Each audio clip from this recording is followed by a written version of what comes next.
Welcome sa Clairvance Channel mga katitik. Ngayon meron tayo ditong Google account. Iba-bypass natin. Xiaomi 11 Lite 5G in A. So yun, naka-Google account. Pinakita ko lang sa inyo mga katiktik na naka-Google account siya. At ito ay MIUI 13. Ayan, so dito po natin iba-bypass. So enable natin yung talkback. Pindutin natin yung volume up, volume down, long press natin lang mga katiktik, turn on, and then pag may lumabas na welcome to talkback, mag-draw ka lang ng inverted letter L. At pag lumabas yan, use voice command, double tap natin, and then sabihin mo Google Assistant. At pag nag-pop up yan mga katiktik, sabihin mo open settings. At kusa po yung pupunta sa ating settings. Disable muna natin ulit ang talkback, long press, volume up, volume down. So, papakita ko lang sa inyo ang model. Ayan po siya mga katiktik. Xiaomi 11 Lite 5G in A. Android 12 po siya, MIUI 13. So, itong technique na to mga katiktik is very tested po sa Android 12. Kaya make sure na same tayo na hawak na model. So, scroll down mo lang mga katiktik. Additional settings. So, in case emergency mga katiktik, i-on lang natin tong accessibility menu. Hanapin lang natin mga katiktik.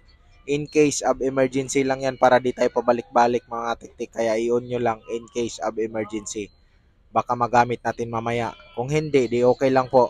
So, pagkatapos natin ma-on yan, balik lang tayo dito at pindutin natin tong special features at second space. Tapos, turn on natin tong, pindutin natin turn on second space. At hintayin natin mga katiktik, naglo-loading po yan. So, hintayin lang natin. Yan, switching. Tapos, meron tayo dyan makikita na selection. Yan, continue natin. At itap natin tong use. Yan, ito. Use shortcut. Yan, continue. And then, skip natin mga katiktik. Pindutin lang natin yung skip para hindi na tayo mag-create ng password or pin code. So, pag nakapasok na tayo dyan mga katiktik, mag-smile ka na. Dahil ilang pindot na lang is tapos na ang ating phone mga katiktik. Tapos na mai-bypass. So, wait lang natin ng ilang saglit at antay natin na lumabas ang kanyang mga icon. So, kung napapansin nyo, iba yung kulay niya. So, ang gagawin nyo lang mga katiktik is i-restart mo lang ang phone. Ayan, napapakita ko ulit yung kanyang model number. So, ang gagawin nyo na lang is i-reboot or i-restart ang phone. At pagka-restart niyan mga katiktik, babalik na siya sa original niya na kulay mga katiktik. Kasi kanina parang naka-safe mode, kaya parang blue lang siya, wala siyang wallpaper. So ngayon meron na siyang wallpaper.